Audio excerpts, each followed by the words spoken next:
The Applied Materials AMAT 0010-27688 is out of a Reflexion tool and is a primary DC voltage distribution box for the tool. This unit came to us with a dead power supply output, which we repaired. We also rebuilt the rest of the system, so we knew we could provide our industry standard 3-year warranty on the repair. After we performed the complete rebuild, we then tested the unit with a load for each power supply, which is shown in the video.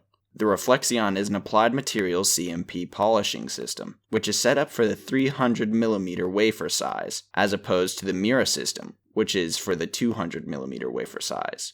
ERD has repaired many of the subassemblies used in both Mirra and Reflexion, and stands ready for whatever support is needed. Thanks for checking out the video. Subscribe to ERD TV for more videos of our repairs.